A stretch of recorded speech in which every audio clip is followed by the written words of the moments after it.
So sorry, I'm talking on mute. Ayan, so it's very talagang live na live. Pag talagang live ang ating presentation, talagang anything goes. Ayan, thank you sir for that call out. All right. So okay, so what modalities will be used for this year? So since the national and local government approved the limited face-to-face classes for this school year 2022 to 2023, South City Homes Academy will continue to implement our usual learning programs. So we have two options for this year: the hybrid modality, meaning we have limited face-to-face and online students. And also, we have the pure online distance learning or the ODL modality. Next slide.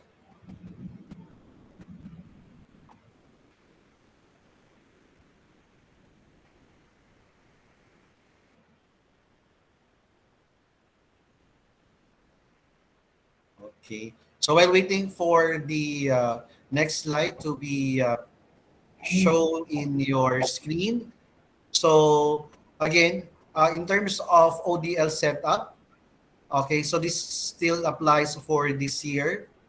So this is just a walkthrough of what we have on the online distance learning setup. This actually consists of synchronous and asynchronous modes. And during the synchronous sessions, students will be online via Meets and instructional delivery of lectures. And during the synchronous sessions, students will be accomplishing and completing the activities offline. And the asynchronous sessions is applicable to hybrid modality.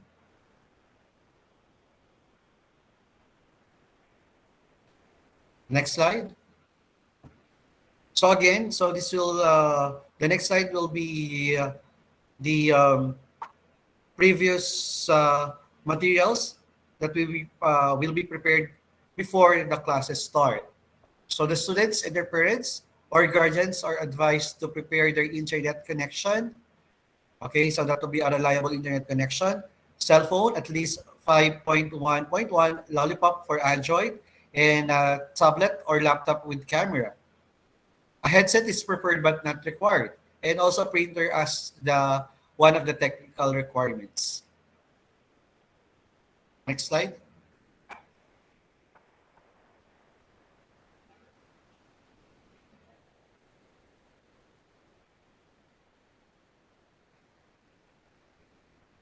Okay, so the next slide will be stipulating the where do we get our study materials and resources online. So you could actually access, download, and store their learning materials and resources through the Quipper. So I believe nag-session na tayo in the past 2 days with regard to Quipper. And this will be used by your teacher to assign them to you, including the files, the documents, and multimedia resources that you will need for your study.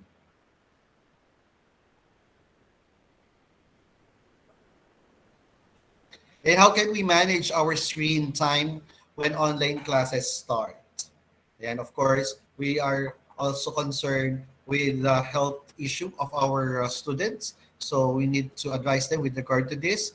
South City Homes Academy adopts the mandate of the Department of Education in limiting the screen time of the students. So during the synchronous sessions, as totaled daily. This is to promote healthy use of technology among our students.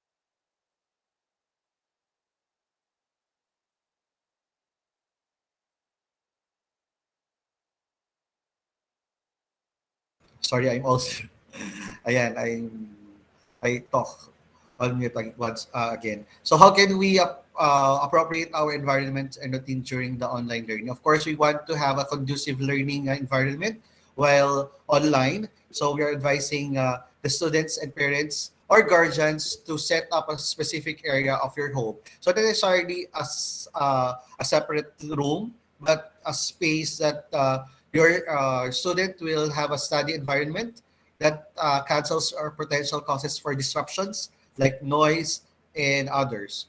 And with the schedule of classes to be given, you will be able to manage your time and routine as well.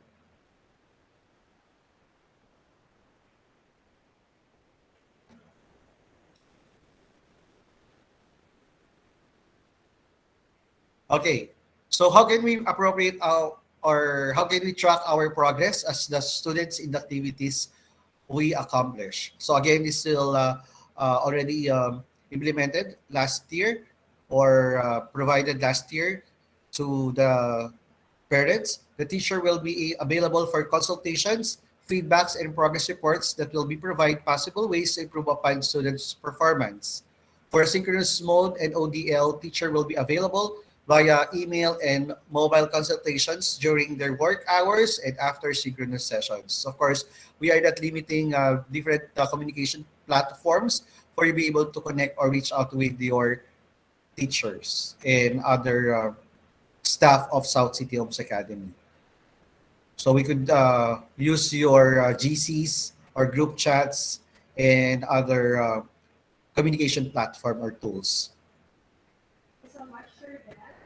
And now we're going to discuss our limited face-to-face learning policy.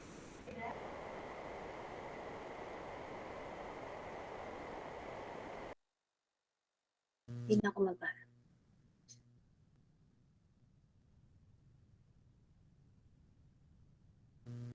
Okay, good afternoon po. Good afternoon po. Sino po, dear parents and guardians, to our school administrators, and to my dear fellow teachers po, good afternoon.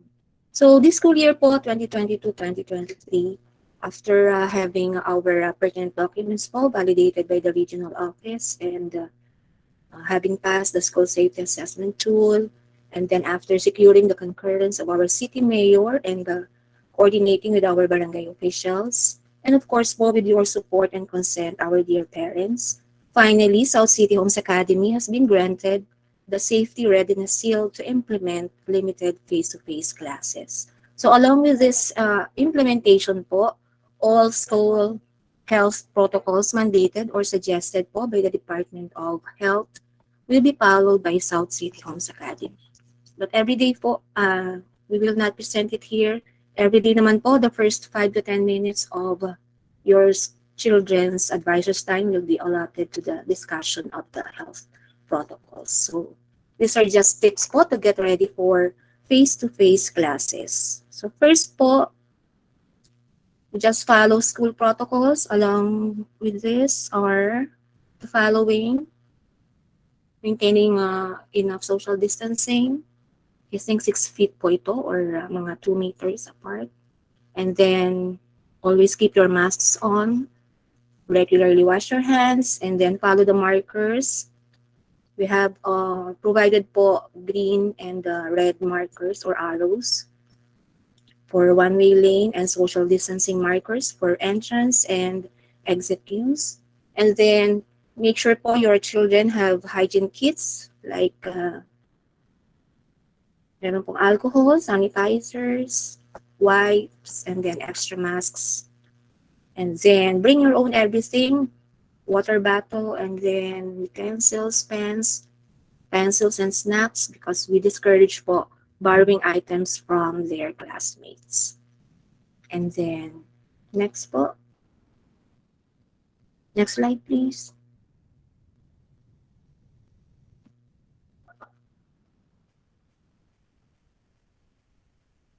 Next slide po, Ms. Mikey.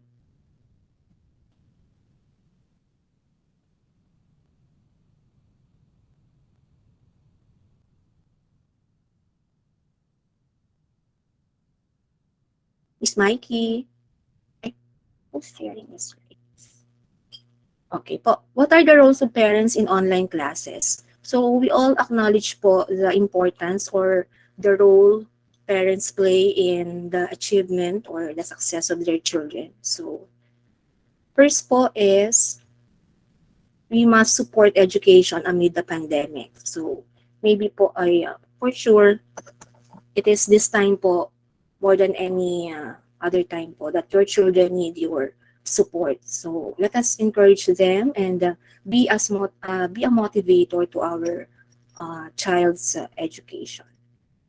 Okay, we can become cheerleader, we can become the principal po to our children, but we must realize po our boundaries. And then next po is setting up designated workspace. Make sure po our children have their study area. It should be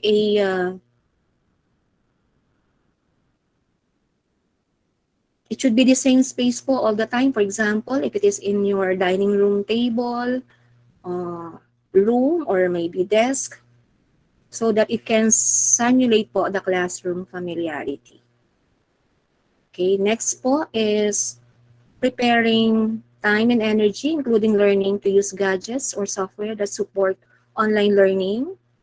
Preparing time po and energy, make sure po your children had taken their breakfast, kung pang-umaga po ang ating mga anak. Kung lunch naman po, after lunch ang kanilang schedule, make sure po they had lunch or may energy po sila throughout kung 4 hours po magiging session nila. And then make sure po they have their gadgets ready, cell phone or mga pencils, rulers, etc. po. And then number 5 is establish routines and expectations. When you say routine po, for example, waking up early in the morning, kung pang-umaga po ang ating mga anak. And then having good breakfast, kasama po yan sa routine. And then there's study time po for your kids or for your children. And then pag sinabi po nating lunch break, kung nasa bahay po ang ating mga bata, break po talaga from in front po of the monitor or computer. Then next po is reinforce positively. Ay, wait lang po. Ano next na? Okay, help students own their learning.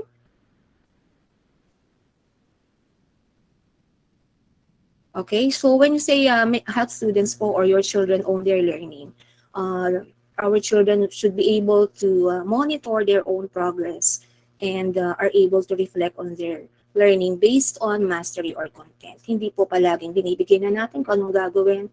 Make sure po they realize the consequences of their choices or what will happen if they have learned something. Eventually po, they will fall in love with learning. They will have the ability to communicate effectively. They can be able to think critically po if we allow our children to own their learning. And then next po is reinforce positively.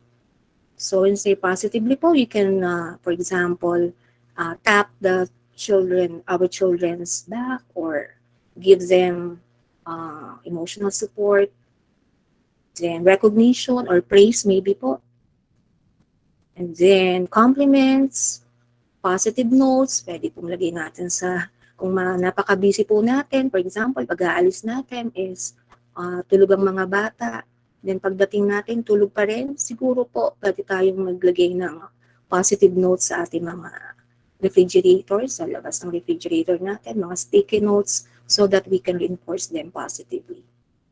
And then next po, stay in touch. The same din po, almost related din po sa number 8, keeping in touch with our children. Kung busy tayo, working parents, or sometimes you go po single working parent, make sure po we get in touch with them through maybe phone or calls kung nasa work tayo, and then ask them what happened or what transpired during the day.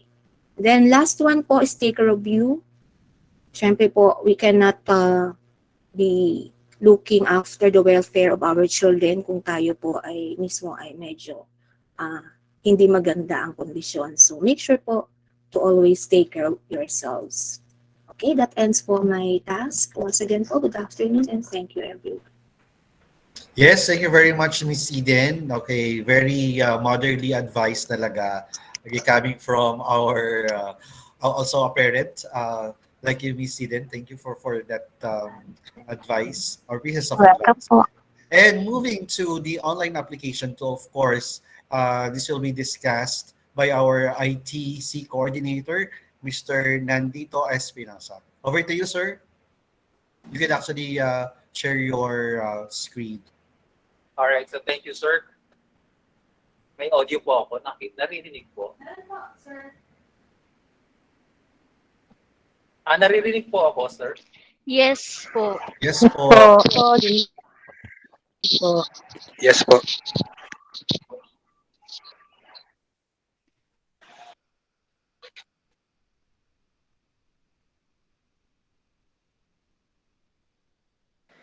Share na po kayo.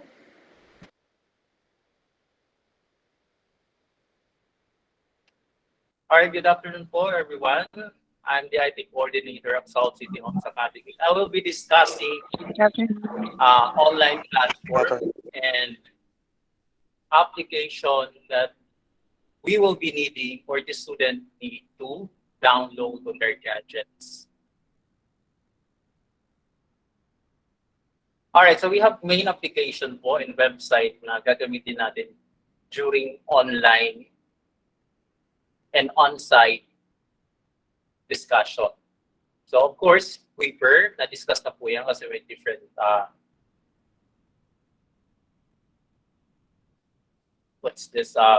different introduction ng Weaver pa sa kanilang LMS. Is actually an LMS, and our main application na gagamitin sa online learning is Google Meet, and we have the Google Suite application. Isa-isahin po natin mamaya yan. And other application needed is Microsoft Office, PDF Reader, kasi most of the student reference na pwedeng i-download sa Weaver ay naka-format siya ng PDF. That's why lahat ng gadget po, kung laptop, no need na po. Well, anyway, yung mga mobile phones and tablets right now, ay may mga built-in application naman po for PDF Reader. And of course, the Google Chrome browser, ang ating application or browser na gagamitin in other. Alright, so Weaver, so LMS po siya. That is the primary online learning management system na gagamitin ng ating school. And then can be used by both parents and students.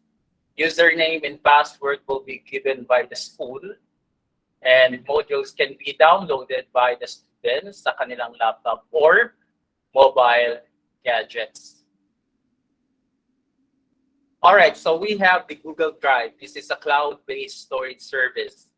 All right, so ang paggamit po ng flash drive sa school ay pinagbabawal na, especially na kung gagamitin ng flash drive na yan or any other external drive na i-insert sa computer ng school, unless yung flash drive na yan ay gagamitin sa inyong personal computer like laptop or tablet, pwede po. Now, ano po ang ating kailangan para makapag-transfer ng files ng student from one gadget to another gadget?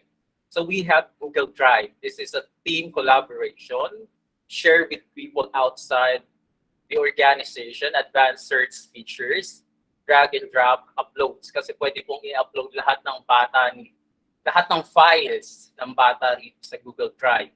So the benefits of having Google Drive: easy to use interface, Microsoft Office compatible. Kung in-upload po ninyo ang PowerPoint or Microsoft Word, pwede po siyang ma-view sa Google application like Docs and Slide.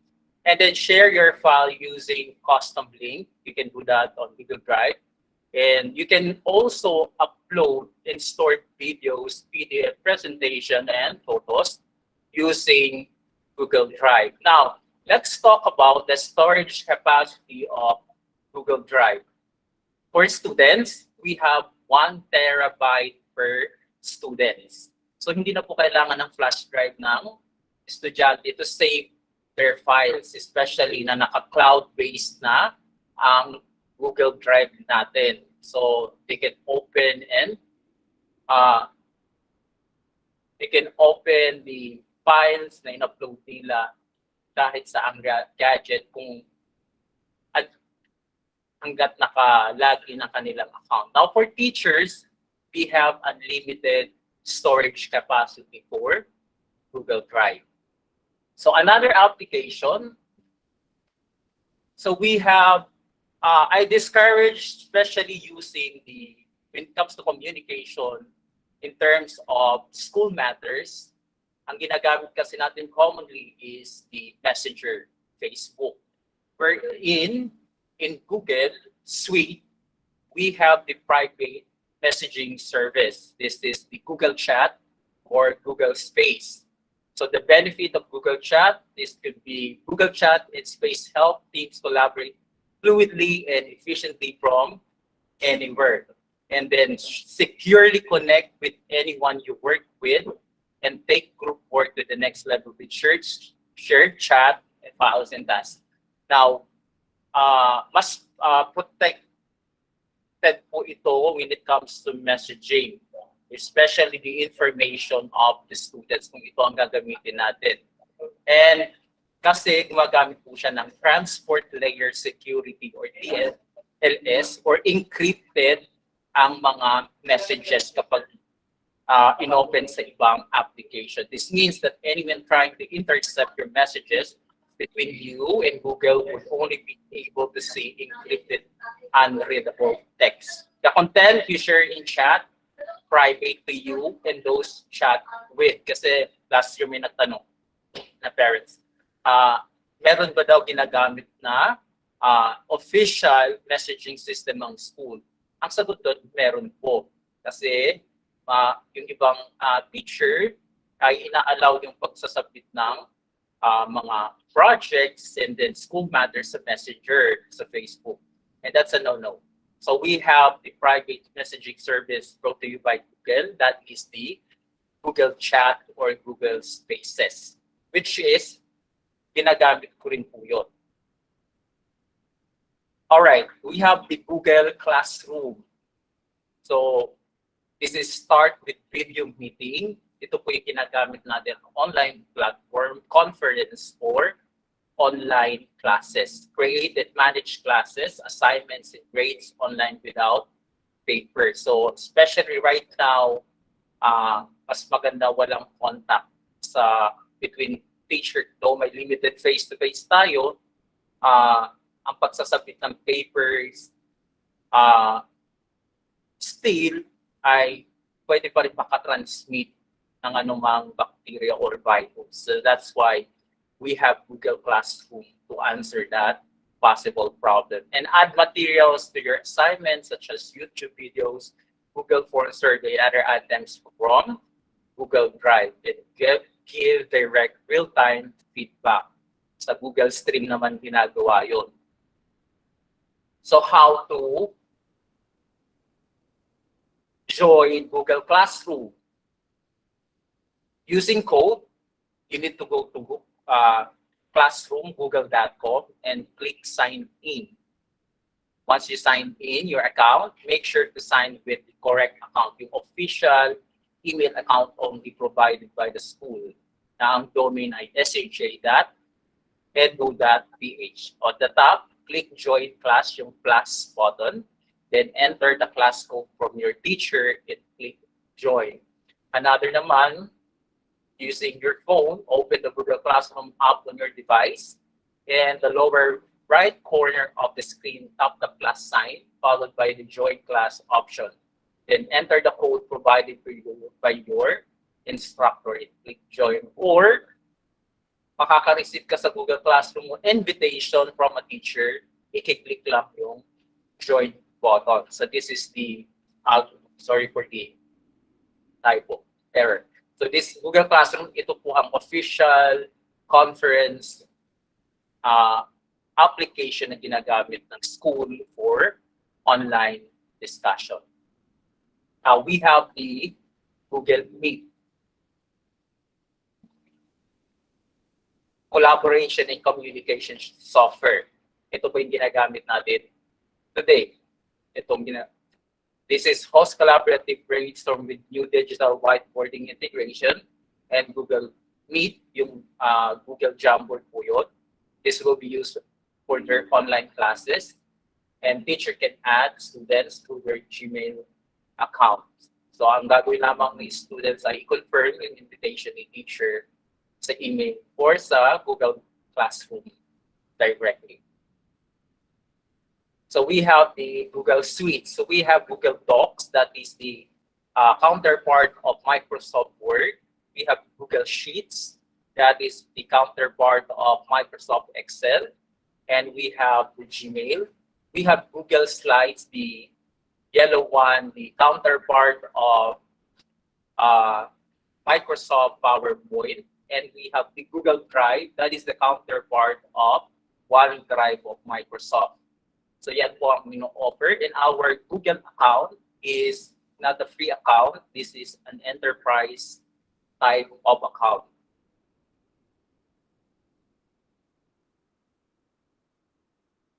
Alright, so another application na kailangan especially sa mga laptop, we have pwede rin ito sa mga mobile phones, the Microsoft Office. So this will be used in creating documents and presentation. This can also be used as a collaborative platform during group works. Alright, PDF, kasi nga po ang ating mga files coming from Kuiper ay in PDF format. That is why we need to install a PDF application sa lahat po ng gadget na gagamitin ng bata. Sa desktop man yan, or sa computer, or mobile gadgets. Sa browser, I strongly suggest na dalawa lang lagi ang gamitin. If you are working or using MacBook, download Google Chrome or Safari is enough. Or if you are using Microsoft computer, download only Microsoft Edge and Google Chrome, enough na po yun para hindi na bibigatan ng mga gadgets sa napakaraming application.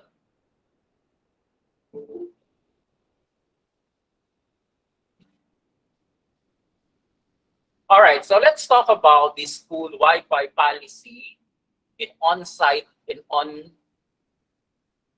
on-site learning. Kasi on-site lang naman po ang gagamit ng ating Wi-Fi. All right. SAHA Wi-Fi is a free Wi-Fi po. So every grade level is provided with their own Wi-Fi connection. So the student can bring their Wi-Fi, not really required but necessary po na may gadget ang bata pagdating sa school. Especially ang ating LMS po, which is Kuiper, mostly ginagamit ng 4 to 12 ay online based. So that is why gadget is necessary sa ating hybrid learning. Yes, they're allowed to bring gadget po kasi free po ang ating Wi-Fi sa school. Hindi na po kailangan ng bata ng data pagdating sa school. We have Wi-Fi provided for them every level. Now, let's talk about kung paano naman gagamitin yon. Alright, so rules in using Wi-Fi connection. They can connect their gadget to school Wi-Fi during activity time only. Hindi po to open time na Wi-Fi. They can use or connect. Yes, pwede po ang cellphone. Alright, so Wi-Fi connection is for academic purposes only. Please remind your children that our free Wi-Fi in school is for academic purposes only. Then they need to avoid downloading large file during teacher discussion. Kung may kailangan silang i-download, PDF file lang yan, okay lang po yun. Pero kung mga videos and slides, please avoid that during teacher's discussion. Open-only website that is allowed by their teachers. Kailangan ma-reminded po sila. and they can connect their gadget using QR code. Ipo-provide po yun ng bawat advisor sa mga estudyante yung QR code. Now, students are not allowed to connect to other grade level Wi-Fi. Kasi po, let's say for example, grade 7 is provided by their own SSID or Wi-Fi team. So hindi po pwedeng connect ang grade 7 sa grade 8 Wi-Fi. And also, kung alam nila ang password or ibinigay sa kanila ng teacher nila ang password ng Wi-Fi, students are not allowed to share to other students their Wi-Fi password. And then connect the gadget to Wi-Fi during activity time only. In school Wi-Fi is using traffic analysis system. Now, yung traffic analysis system po ng ating network, this is not to monitor but to maintain a healthy internet or network community. Kumbaga nakikita po lahat sa traffic analysis, nakikita po lahat ng application and website na ino-open ng bata. So they are monitored. They can be monitored para po mapanatili ang healthy network system natin.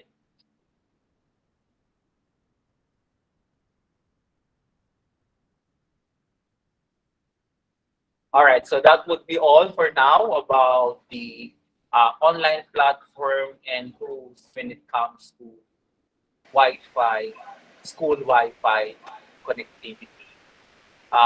Again, a simple reminder from South City Academy, while the student is on site, avoid physical contact, wear your mask, wash your hands, stay at home if needed, always be informed. Thank you very much, and good afternoon again, everyone. Thank you, Sir Andy. Ayan, Sir Andy, very reliable yan. Every time meron kaming concern about sa PC namin, bumababa agad yan. So if you have any questions po, kapag po nag-start na yung school, about po sa mga internet din yan, sa technology within the school po, pwede niyo po siya i-ask. Kaya thank you ulit, sir. And now, we'll proceed with our discussion of the school policy. Share lang ako ng screen and Sir Dan, ayan, start ka na ng discussion. Kahit introduction, we'll discuss school policy. Yes, hi, Mikey, and to our dear parents. Of course, this is one of the important things that you should follow in the school premise, no? Okay, we have the offenses as well as the penalties. So let's start first with the minor offenses or the school uniform policy. Okay, and for the girls, should wear the beige blouse with a baby collar and short sleeves and ribbon with the school logo on the left portion of the collar. For the boys, should be tacked out the polo jacket with the logo on the left pocket. And of course, for the if it is a PE time or scheduled for PE, so they should be wearing the PE uniform. It's a dark blue jogging pants with gold lining, yellow gold T-shirt with dark blue sleeves, and wearing rubber shoes and white socks. And for the haircut and grooming, okay, this is for the boys. There should be a decent haircut and should not touch the ear and the collar of the shirt. And wearing of earrings among boys is strictly prohibited. I hope this is very clear in terms of wearing the proper uniform and as well as the haircut and grooming.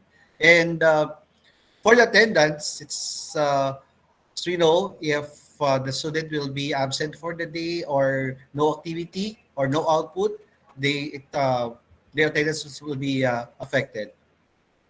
Okay, so all learners or students are required to be present regularly, and of course, be always on time in attending all their online classes and assemblies.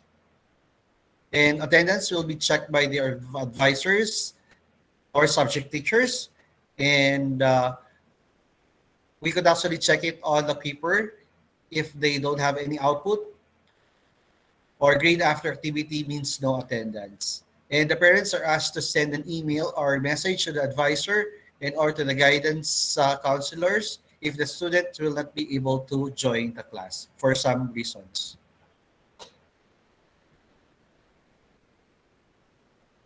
Okay, as what I mentioned a while back, so in terms of offenses and penalties, so we have the minor offenses comprises of turning on the microphone while the teacher is speaking. So making sure that their microphones are on mute while the teacher are conducting their classes. And also, if they are in improper wearing of uniform. And also eating while online class is ongoing. So making sure they have already eaten their breakfast or lunch. Okay. So while attending the online class. And sharing unnecessary links, photos, or posts may turn it into major offense depending on the severity or gravity of the offense. And absences and tardiness, if it is considered habitual on the fourth offense, and will result to major offense. And also consecutive late submission of activities, so making sure that students will submit their activities on time during on or before the deadlines. And unruly and destructive behavior during the online class, and negligence in the performance of assigned tasks and duties. And also, body piercing, wearing of makeup and hair color are not allowed. Okay, for the sanctions for these minor offenses that I've mentioned, so warning will be given to the student by teacher or advisor concerned. We will be sending an email to the parent or guardian regarding the concern. And next to that would be referred to the guidance counselor for counseling, and it will be accelerated to referral to the prefect of discipline or school heads for the imposition of the corresponding disciplinary actions like suspension to habitual cases incurred, and an email will be sent to the parent or guardian regarding the concern. And we don't want that to happen. Okay, for the major offenses, all right, so turning off the camera during the online class, so making sure that the camera is always on. Okay. Forgery, falsification, and tampering of the given activities, assignments, and examination. And also, leaving the ongoing class discussion for no acceptance or valid reason.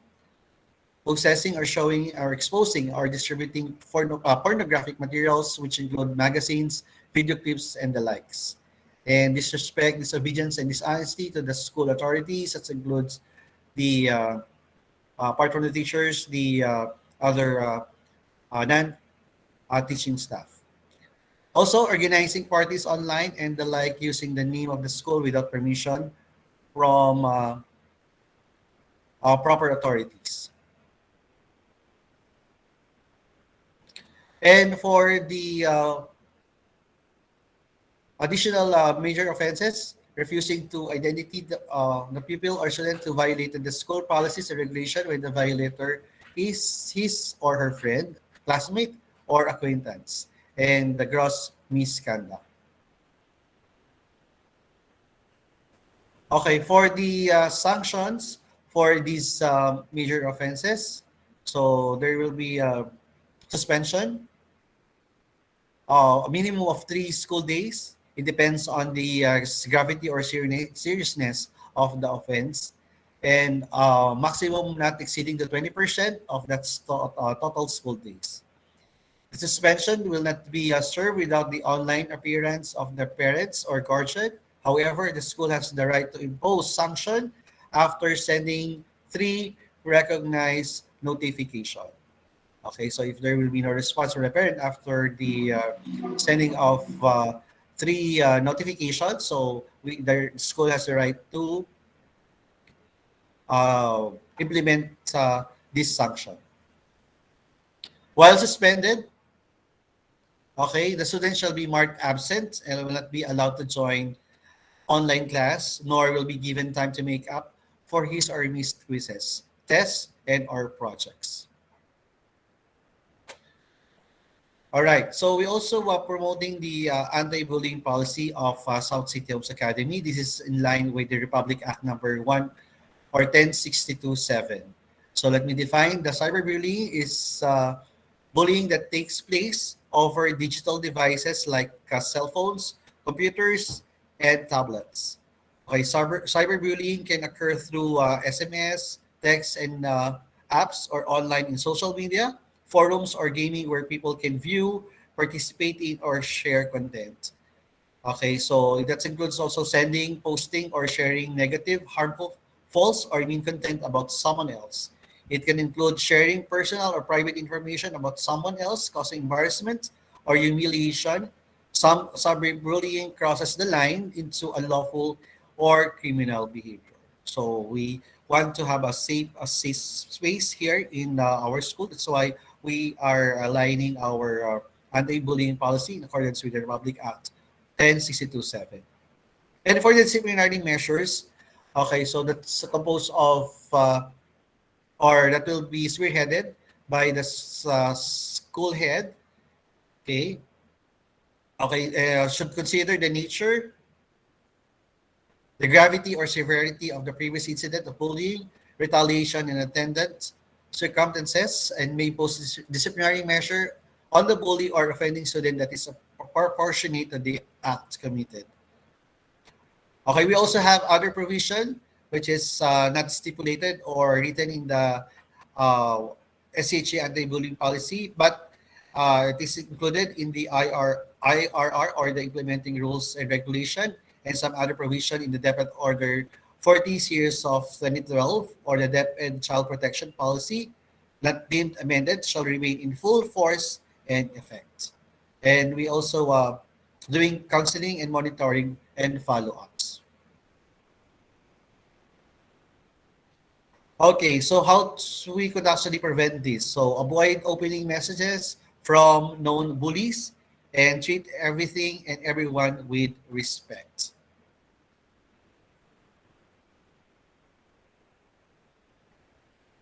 Okay, for other information, so we are advising all the parents to make or check the email at least or twice per week, and of course be patient. Don't expect that we're going to reply you is ASAP. So give us at least 1 to 2 days for the teacher to reply, and if you want to send a personal message, so course it through email. Okay, make every effort to be clear. So online communication lacks the non-verbal cues that fill in much of the meaning in face-to-face communication.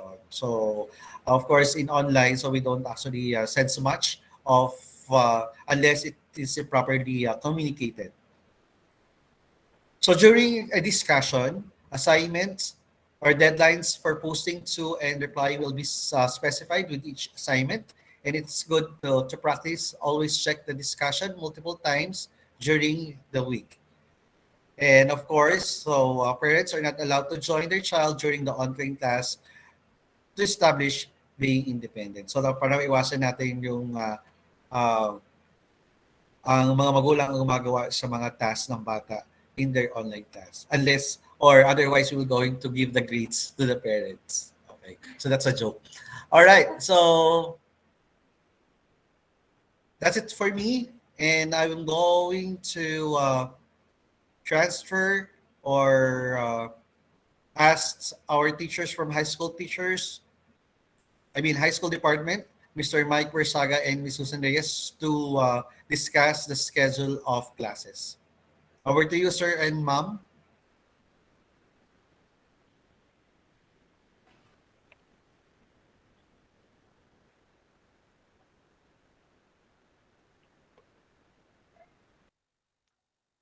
Hi everyone, good afternoon teachers po, and especially to our dear parents. So I was assigned to discuss the class schedule for junior high school. Next slide, please. When is the start of classes? So the classes for all grade levels will start on August 22, 2022 Monday as acknowledged by the DepEd on school opening. Okay, so in junior high school, as you can see on the screen, for example, in grade 7, they will be having a 4 days of classes in a week, and by Friday, they will be given an enhancement activities. So they will not going to report in school anymore. So the enhancement activities depend according to the grade level. And here is the schedule that we need to follow for junior high school. From 7 to 7:15, 15 minutes assembly. 7:15 to 7:30, 15 minutes advisor's time. And then followed by 7:30 to 9:30, class lesson for 2 hours. And after that, the students will be given a health break for 15 minutes, from 9:30 to 9:45. And then the classes will resume from 9:45 to 11:45. And then 11:45 to 12:45 will be the dismissal of the class. And that is the schedule for junior high school.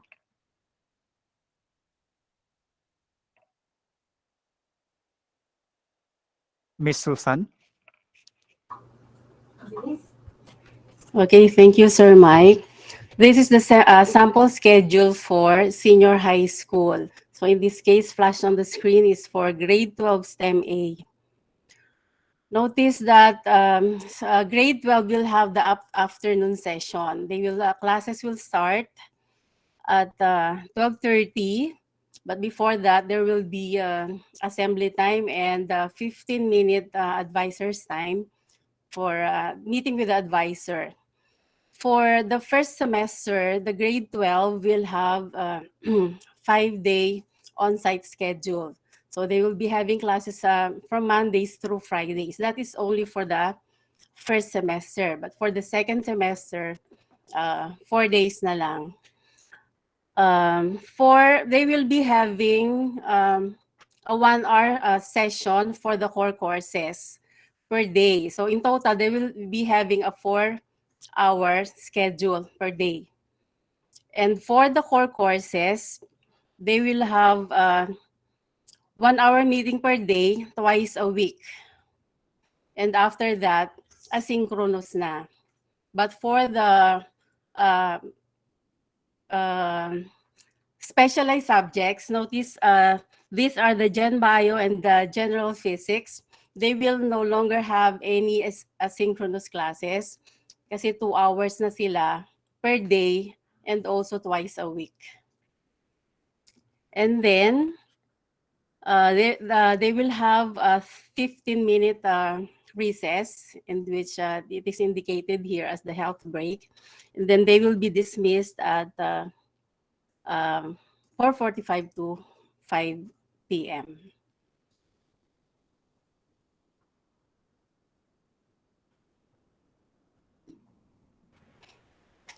Yes, thank you, Sir Mike and Miss Susan, in discussing the schedule. So I just want to advise the parents for the schedule of your kids. So please reach out to their advisors. Nakalimutan ko sabihin pang umaga yung Okay, so for the grading system, may I call on Miss Veronica Bandilas. Anything to Yes, add, I Miss Reyes, forgot before to we mention that proceed? grade 11 to- will have the morning session. Sure. And the grade 12 will have the afternoon session. Sorry Yes. for that.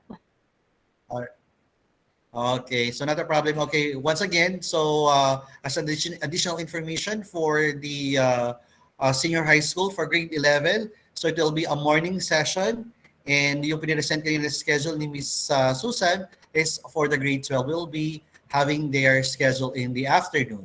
All right, so we're ready for the grading system. Ayan, so ayan, medyo kailangan nating maging focus on this because dito yung nakasalalay yung pinaghirapan ng mga bata.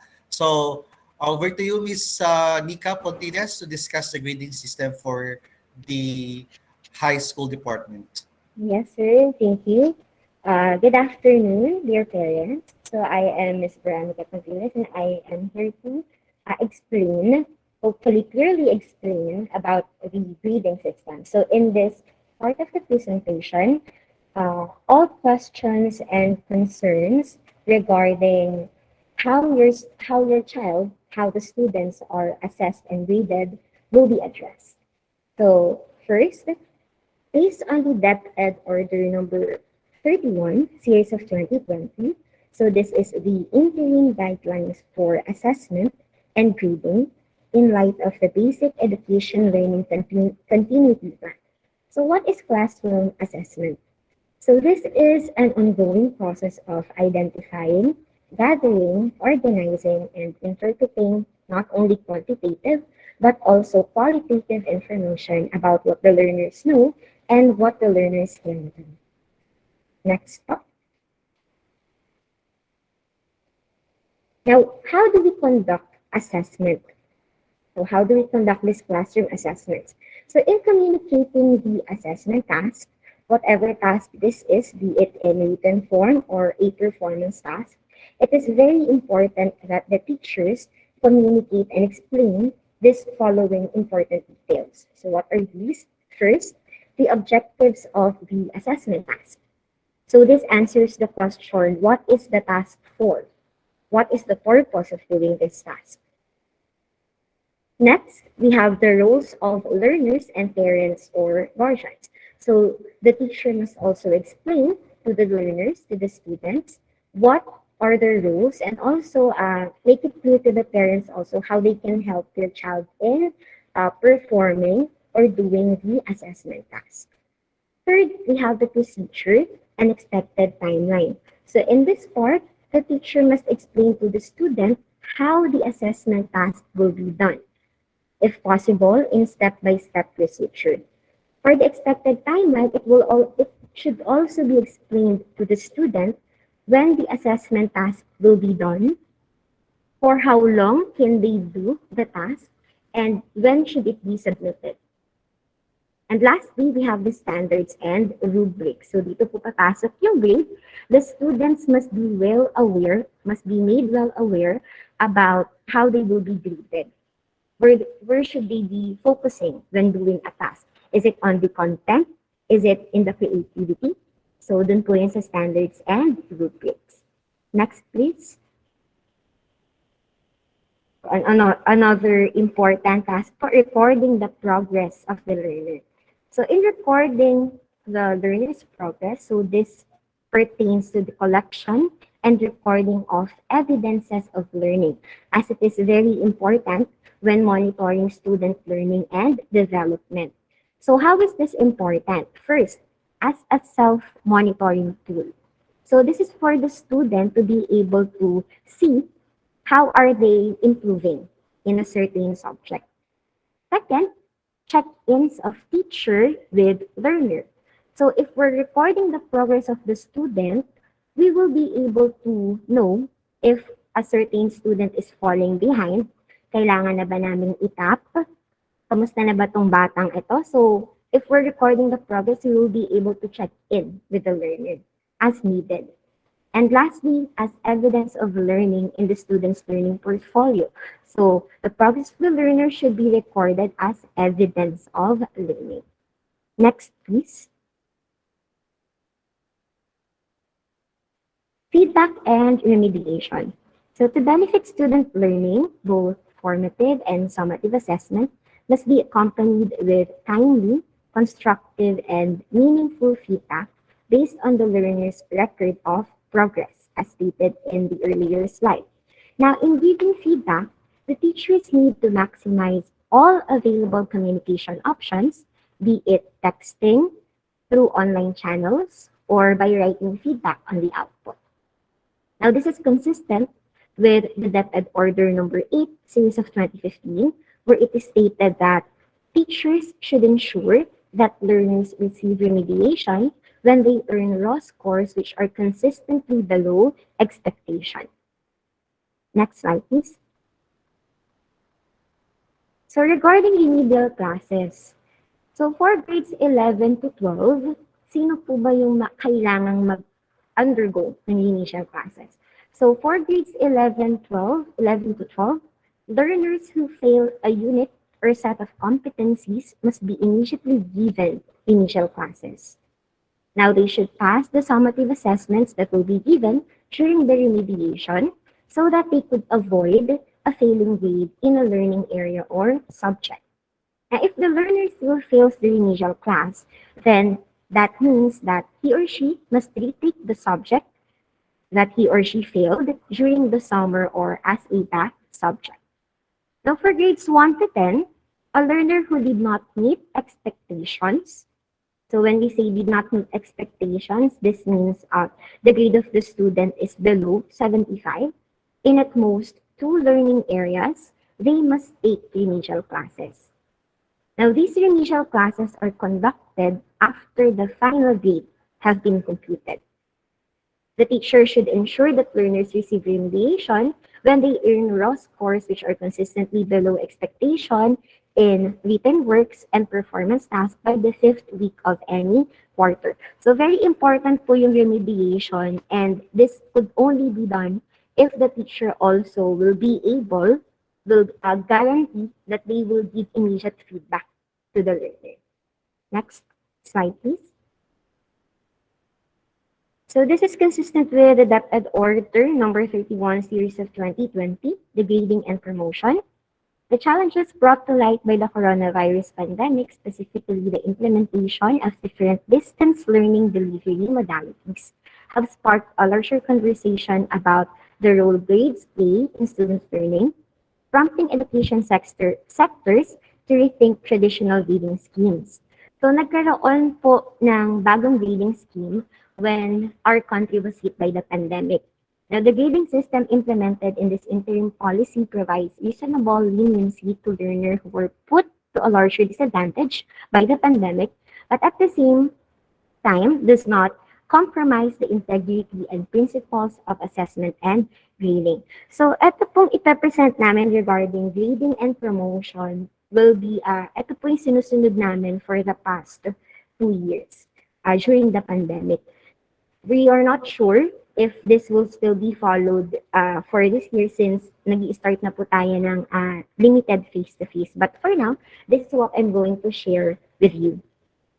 So written works and performance tasks, there are 2 main components po kasi in grading that makes up the grade of the students, that is the written work and the performance task. So these both shall be administered to assess the content and performance standards that describe the knowledge, abilities, and skills that learners are expected to demonstrate. Now, these include the following: the student's learning portfolio, minimum written works and performance tasks within the quarter, given every quarter, and all competencies throughout the quarter should be covered by the performance task, as the performance task is the application of everything that they have learned. Next slide, please. Ayan po. So for this current school year, wala pa naman po kasi kami nababalita ang changes. So for this current school year, we will be following what we have been following for the past 2 academic years. So in this DepEd order po, it was said that quarterly assessments shall not be administered. Now, these quarterly examinations, originally, they were given a weight of 20%. So they take up 20% of the grade of the students. Originally po, meron tayong 3 na component: the written works, performance tasks, and yan po, quarterly examinations. But because of this DepEd order, quarterly examinations will not be considered as a separate component anymore. So ito pong 20% na to from quarterly examinations was distributed evenly to the written works and the performance tasks. That means yung 20% po na yun divided in half, additional 10% was given to the written works and additional 10% was given to the performance task.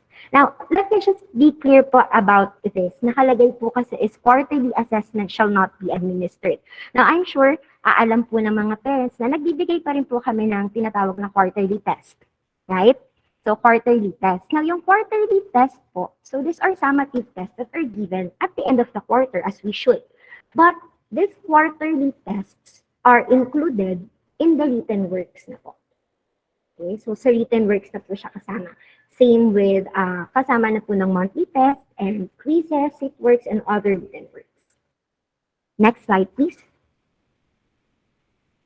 So ito po yung ating weight of the components for grades 1 to 10. So since there are only two main components that make up the grade of the students po, we have written work and performance task. So in this slide, shown po yung weight of each component for all subjects. So in languages, this covers or this includes English and Filipino, AP and ESP, Education sa Pagkakatao. So we have 40% of the grade will be coming from the written works, 60% of the grade will be coming from the performance tasks. For science and math, 50%, 50%. So evenly po. Even distributed yung grade. So 50% from written work, 50% from performance tasks. So the student must do well in both. For math, EPP and TLE, they give more importance to performance tasks as 70% of the grade will be coming from it and only 30% will be from written works. Next slide, please. Now, this is for the senior high school. So, written works and performance tasks pa rin po yan. But we have 3 divisions. So, meron po tayong tinatawag na core subjects. These core subjects are the subjects taken by the students in all strands. Academic track, ito po yung mga strands na HUMS, Humanities and Social Sciences. We also have ABM and then STEM. For the technical, vocational, and livelihood, sports, arts, and design, so that's a different part naman po, different group. So for the core subjects, 30% of the grade will be coming from the written works, 60% will be coming from the performance tasks. For the academic track, all other subjects that they have, 40% written work, 60% performance tasks. But for their work immersion or research exhibit, 50% written work, 50% performance tasks. But for the technical, vocational, livelihood, sports, and the new track, arts and design, 30% written work for all the subjects that we have, and 70% will be coming from the performance tasks. So that is it for the senior high school. Next slide, please. Okay, so this is an important question too. How is learner progress recorded and computed? As shown in the previous slides for grades 1 to 12 in every grading period, so the grades of the students will be coming from written works and performance tasks. Next slide, please. Now, how are the grades computed at the end of the school year? So the parents should also be aware of this.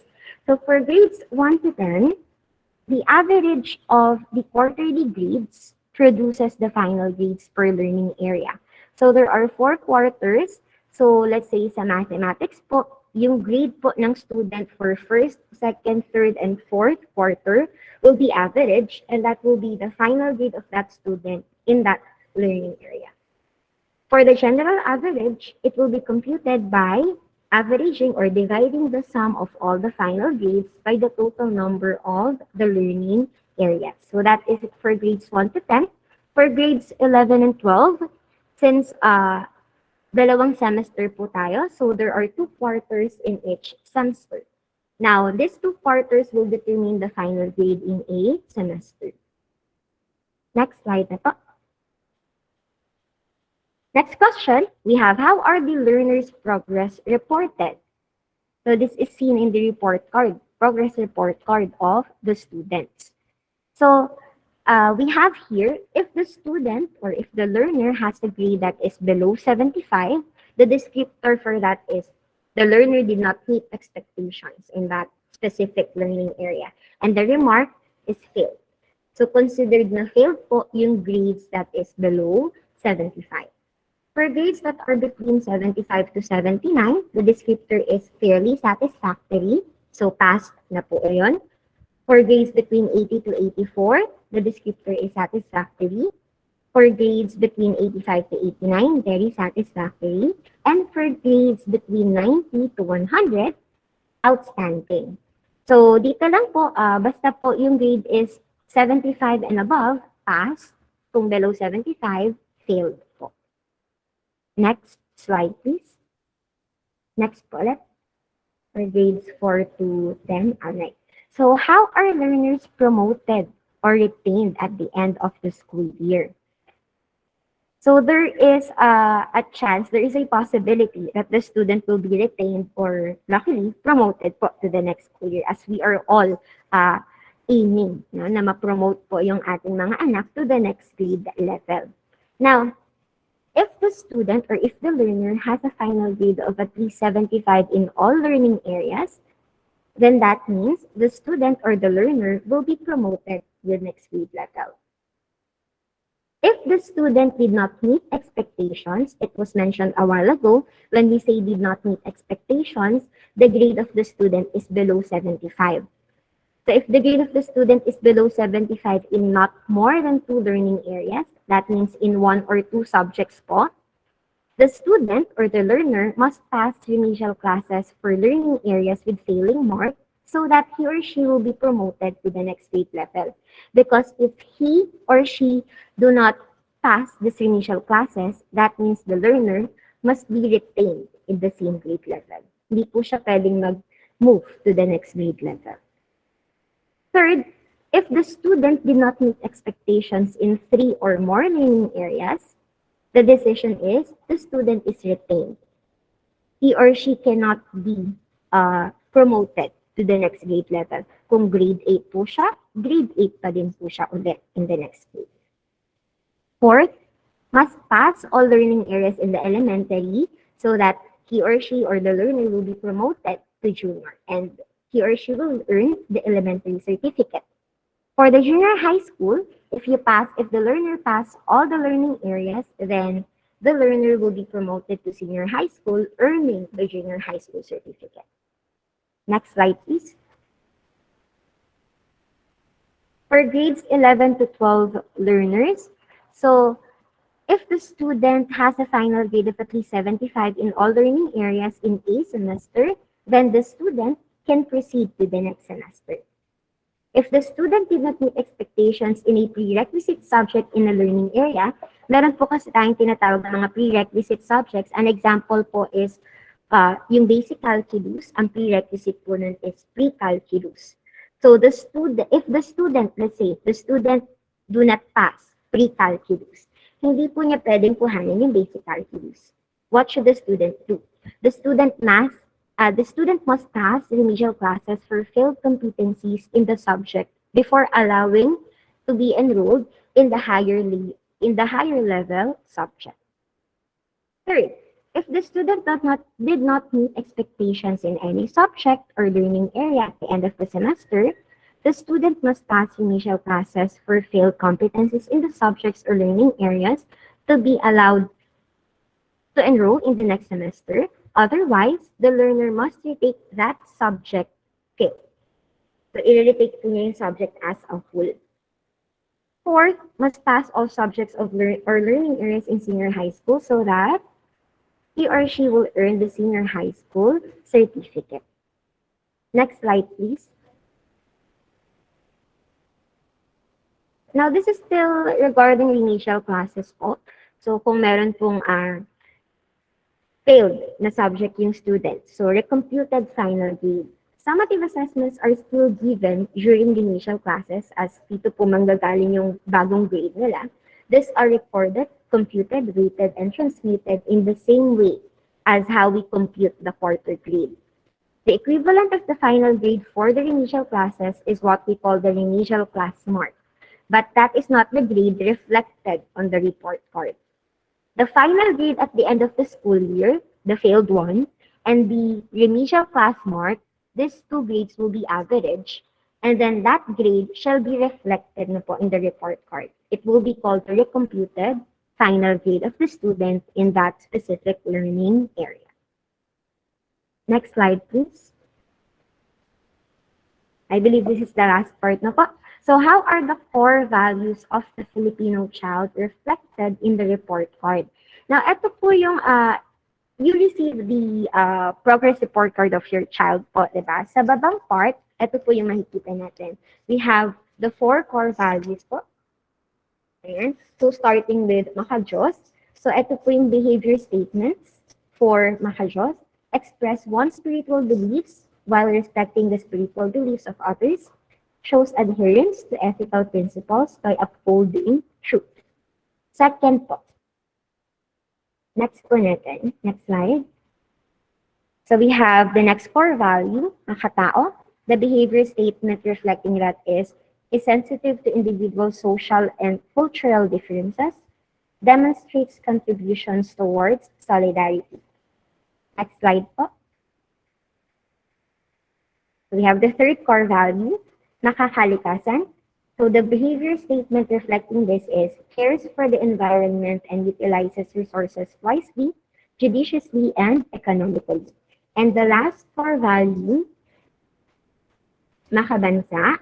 The behavior statements reflecting this are demonstrates pride in being a Filipino, exercises the rights and responsibilities of a Filipino citizen, and demonstrates appropriate behavior in carrying out activities in the school, community, and context. Now, how are these core values assessed po in the students? Next po. Next slide, please. So, we rate the students using these markings. Ito po yung nakikita niyo sa babang part ng card.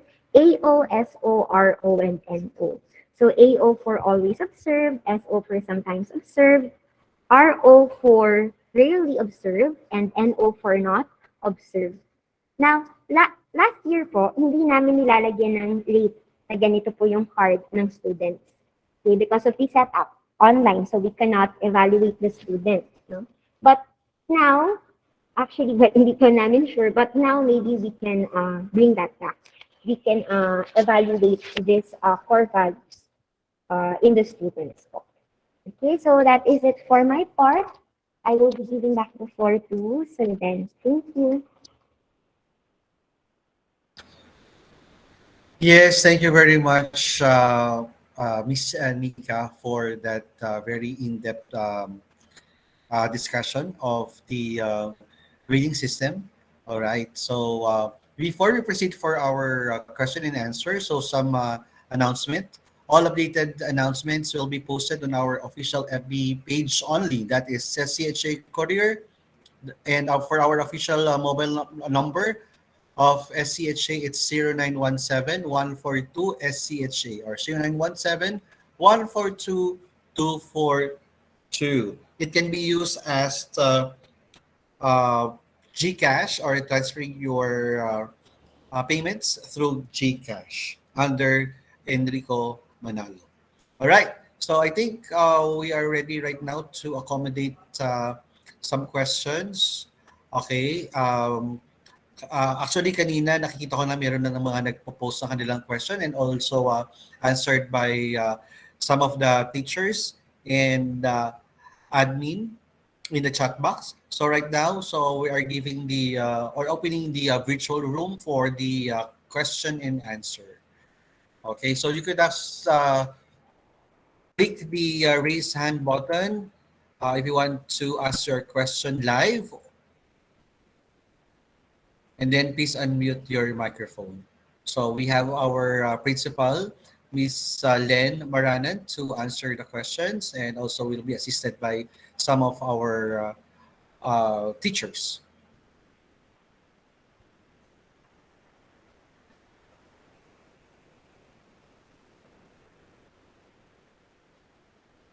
Okay, for the GCash account po, so it's 0917-142-7242. I already posted that in our chat box. So please check na lang po. Ayan, read back na lang po, or back read rather. So we will be able to capture the GCash number. All right, any question?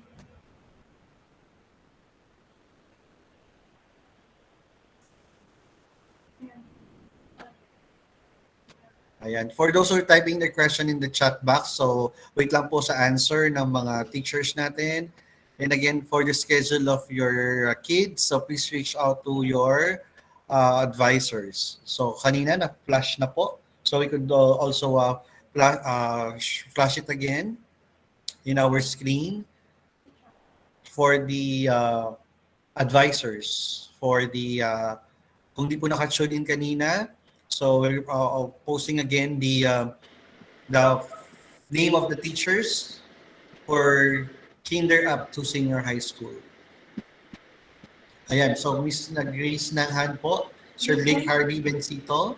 So please unmute your microphone. Good afternoon po. Bali, mother niya po ito. Hindi ko na Okay. na-change ang account. Good afternoon po. Itanong ko lang po yung sa Quipper. Kailan po kaya marireceive yung link nun? Kasi nung Monday po kami nagbayad. Okay, for the link of the keeper, kailan daw po kukuha ng ating student since they already paid last Monday. Anyone? Miss Len? Last Monday po. Yung Monday lang po. August. Ano po ma'am, next week pa po. 1 week po Next kasi yun. Opo. Opo. Tapos na-notice ko po dun sa schedule, 4 days lang po ang grade 7. Required pa rin po yung PE uniform. Bali, mag-PE uniform pa rin po sila. Opo. Pag po yung time po nila ng MAPE, ma'am. Okay po. Okay po. Thank you. Thank you po. Ayun lang Thank po. you. Thank you. Ito po yung faculty, if meron pa pong gustong take ng picture. Next, we have Miss Vanessa. So please unmute your microphone so we can hear your question. Schedule po. Ito. Go ahead, ma'am. Hello po.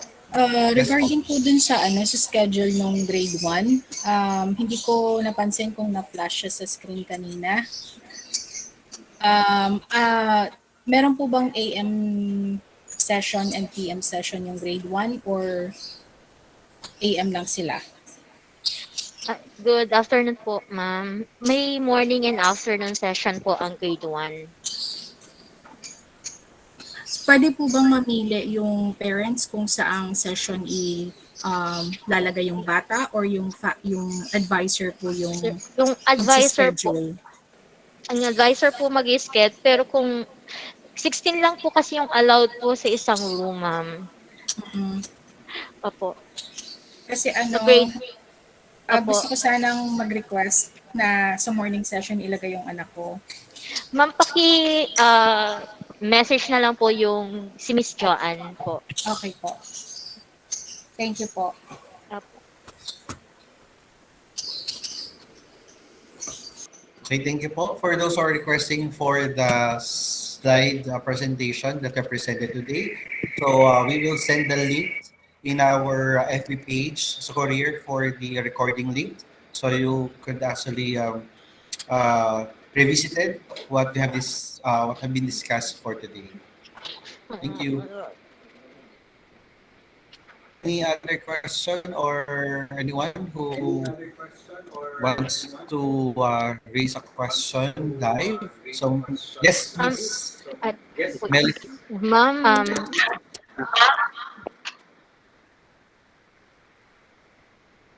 Ma'am Althea po. Yung nauna po nag-enroll, nung June pa po yung Creeper, meron na po silang Creeper account.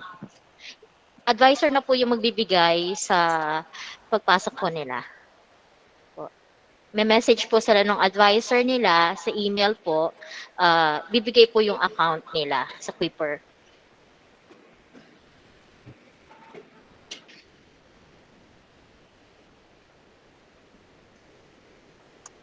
Meron pa po ba? Hello, sir. Yes, good afternoon po. Ay, tanong ko lang po, meron po bang schedule ng grade 7 ng panghapon? Good afternoon po, sir.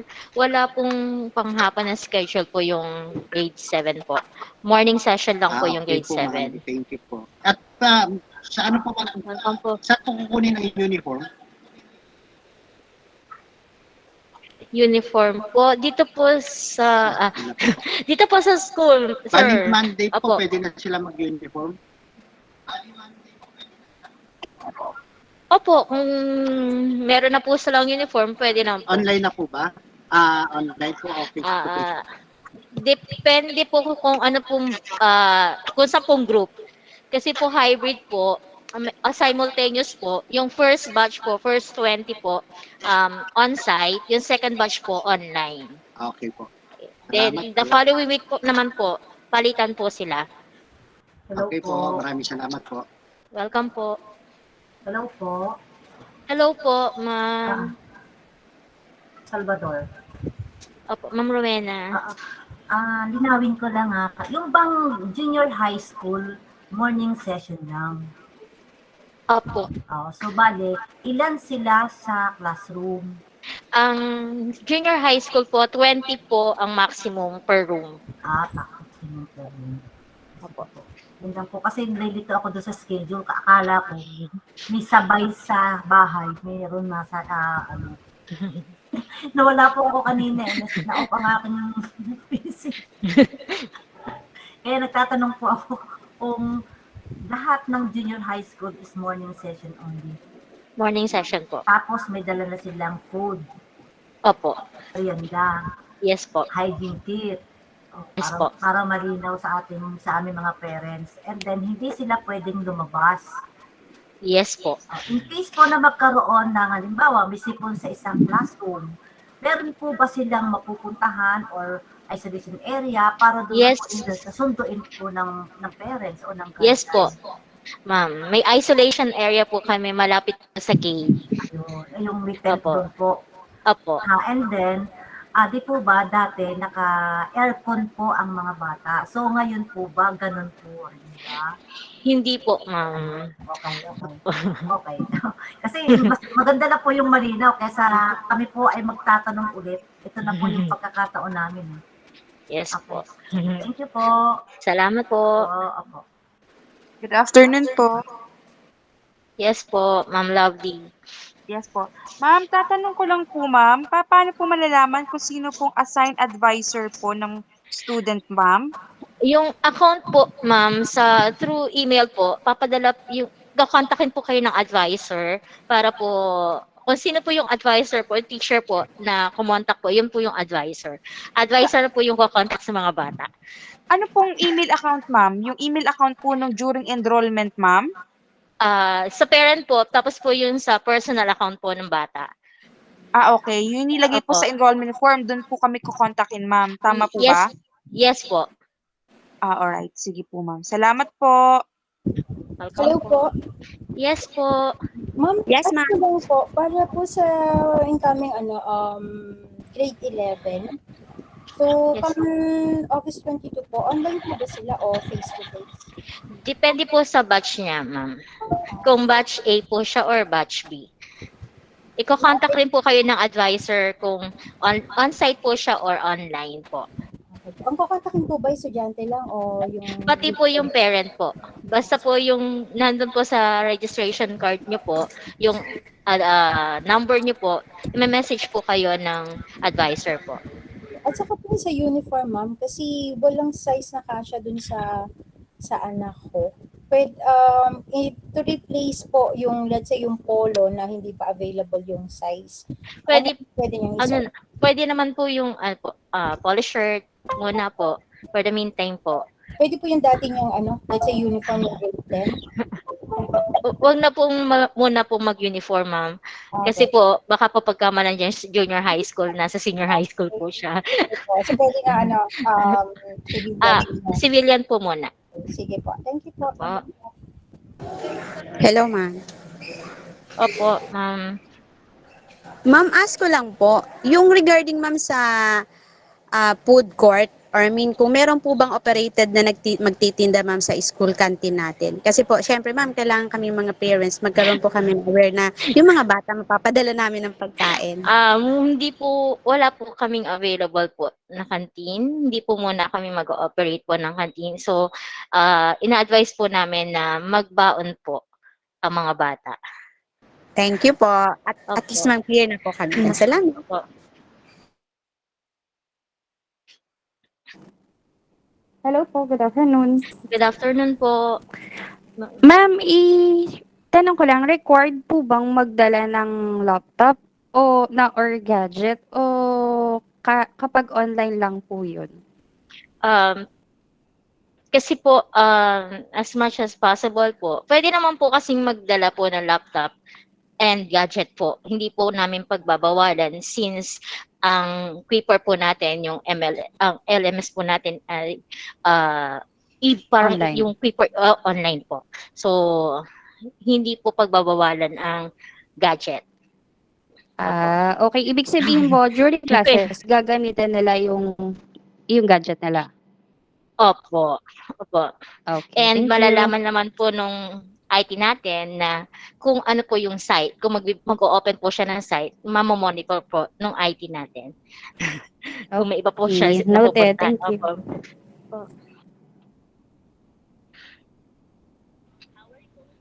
Opo. Ay, hello ma'am. Yes po.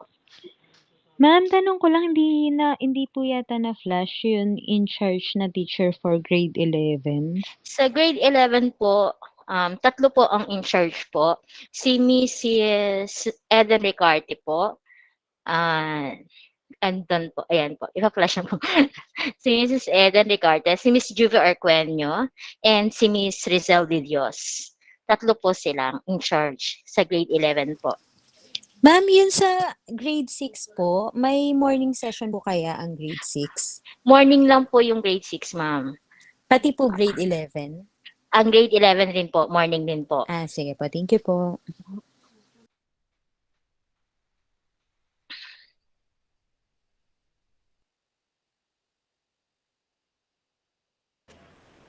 Okay, Hello po, so question. yes po. Yes Go po. Ano po yung mga kino-consider na performance task ng mga bata?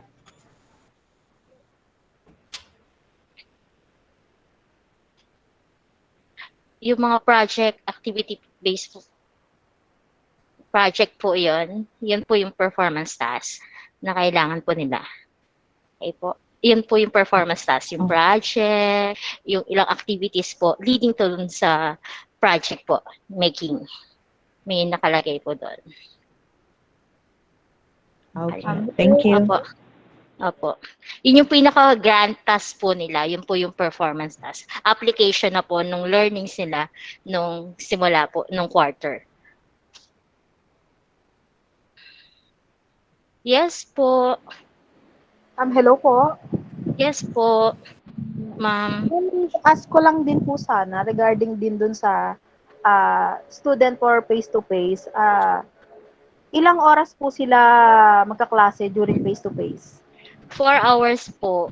Kasi po, i-consider din po natin yung mga nasa online po. Ang maximum po kasi 4 hours for junior high school and senior high school po.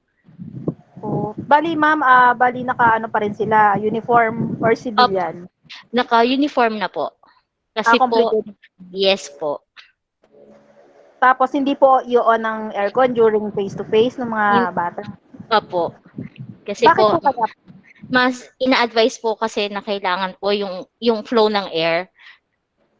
Mas po, kasi pag sa aircon po, mas congested yung sa kaysa po yung sa open air. Open space po raw dapat kailangan yung hangin kailangan makapag-flow po sa loob sa room na hindi po ikot-ikot lang. Kasi pag sa aircon po, doon lang lumalabas yung hangin po, doon lang sa loob.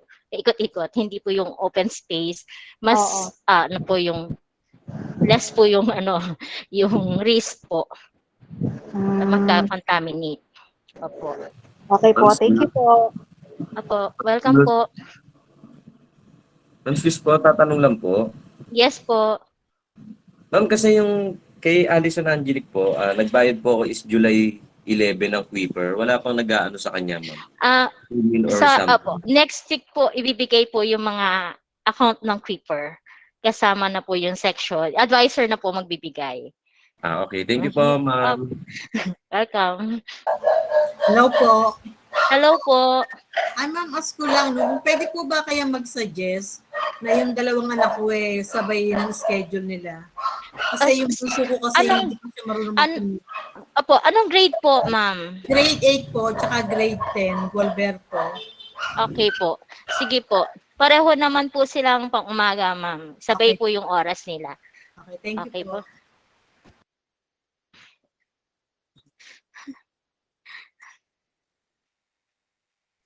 Hello po. Hello po. Yes, ma'am. Good afternoon. Follow up lang dun sa kanina na mention na hindi gagamit ng aircon sa rooms, no? Opo. So, ano pong other ventilations na nagagamitin? Electric fans po. Meron po. Complete po yung electric fans po. At saka po, meron po kaming air purifier po doon sa room. Okay po. Tapos, ma'am, well ventilated naman po yung mga rooms, ma'am. Oo, nakita ko naman po last time. Bali, ano lang din, ma'am, praise ko lang. If ever po ba, pwede din ako mag-request ng same week ng on-site para sa mga anak ko. Anong grade po, ma'am? Grade 6 at grade 12. Grade 6 and grade 12. Same, Opo. ano po, ma'am? Week lang po ng on-site. Sige po. ng on-site. Okay po, ma'am. Yung name po, ma'am? Si Sipcon po, tsaka si Valdez. Valdez and? Sipcon. Okay po. Noted po, ma'am. Okay. Thank you po. Ma'am? Yes Hello po. Ma'am, okay lang din po ba i-request yung grade 11 and grade 6? Same on-site din po. Same week rin po, ma'am. Yes, ma'am. Apo. Okay po. Ano na lang po yung advisor, ma'am? Ano po yung name? Lalas po at saka yung isa Milyar. Okay po. Thank you Noted po. po, ma'am. Grade 6 po and grade 11, ma'am. Yes po. Thank you po. Okay pa po. Hello po, good afternoon. Ma'am, pwede, Good afternoon. Yes po, good afternoon po.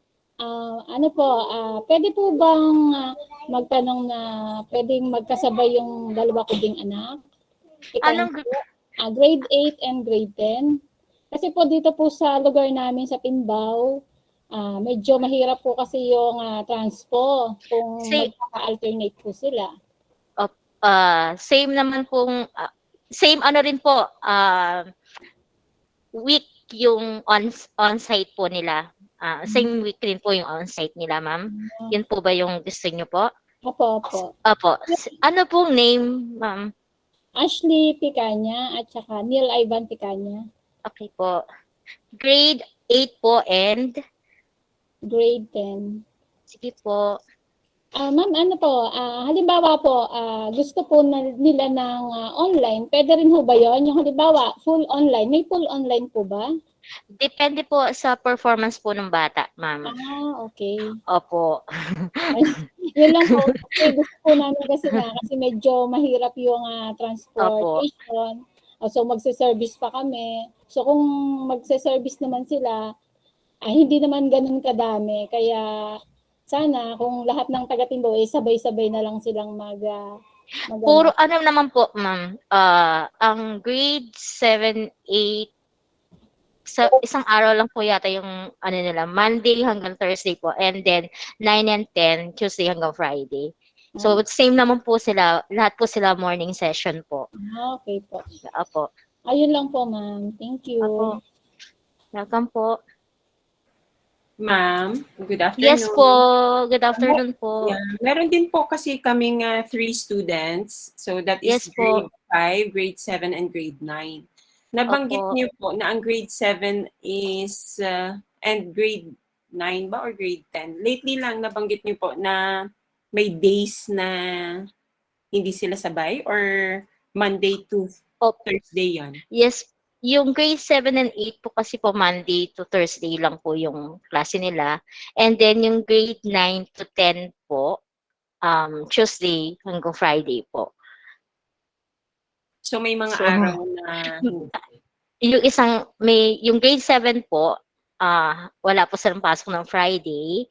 And then yung grade 9 po, wala po siyang pasok ng Monday. Pero yung grade 5 po, everyday po. Pwedeng paano din sa grade 6? Although kahit high school. Hindi ko natanong kanina. Opo, yung sa grade 6 naman po. Ay, sorry, same grade 5, ma'am. Opo, sa grade 5 rin po may morning session po sila. 4 days or 5 days po ang grade 5 po. 1 week po ang ang required po ng time po for elementary po kasi is daily po sila. Ma'am, palista na din na hopefully also morning. Ocampo po. Opo, Ocampo po. ang ano po namin ngayon, ma'am, ang ano po namin sa advisor, yung magkakapatid po, pagsabay-sabayin po. Yes, Opo. correct. Thank you so much.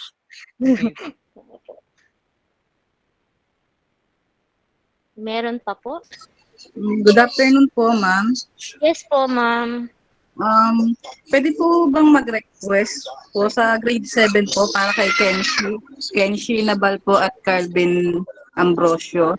Grade 7 po sila na, pwede po sana na magkasabay po sila ng batch. Ambrosio po and Nabal? Opo. Para po pag nag-face to face, isang service na lang din po yung gagamitin nila. Sige po, grade 7 po to. Opo. Sige po. Noted po. Sige po, thank you po. All right. So since it's already Good afternoon po, sir. yes, probably we could entertain last question, one last live question. So the rest po na hindi po natawag, you could actually send your your question through chats. Yes po. Yes po, Ma'am Maria. Okay po, po. Yung magkakapatid po, pagsasabay-sabayin po namin para po hindi rin, para yung service, sabay po na yung magkakapatid. Opo. Gawin po namin yun. Okay po. Okay, yung pong last question kanina na nag-raise ng hand for the question live. Or nasagot na po? Okay, for those who still have questions, so please reach like our FB page para po makita nyo yung mga updated announcements, and also you could post your questions or reach out to the advisors po na pinost po kanina. Okay, so during the presentation. And since you're already Miss Len, nasa line, so probably you could have your final words to everyone sa ating productive na on virtual orientation. So, good afternoon po, dear parents. So, allow me to extend my gratitude to all of you who gave their time to us by attending this orientation. So, your willingness to attend is very much appreciated. So, a school can never be a school by just having students. A school must be a community involving not just the learners, but not just the teachers, but also the parents.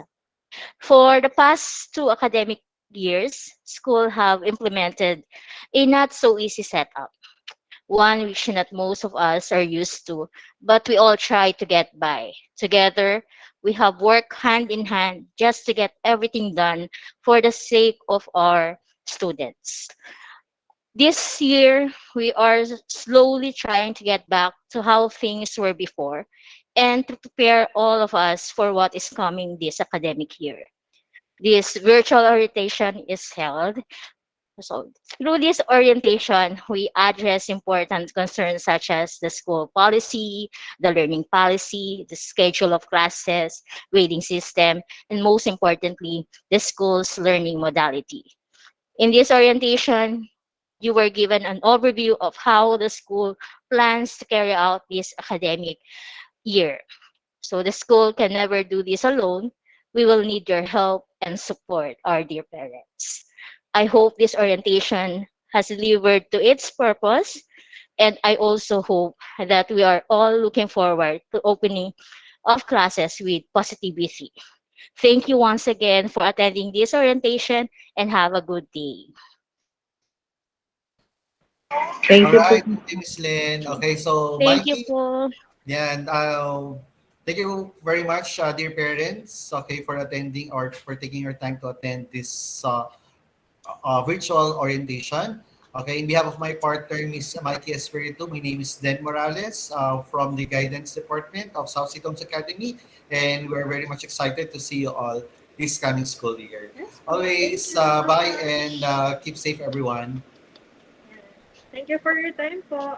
Thank you po. Thank you Enjoy the rest of your po. day. Salamat po. Thank you. Thank you, ma'am. Thank you. Bye-bye. Picture, Sir Den, picture for documentation. Thank you po.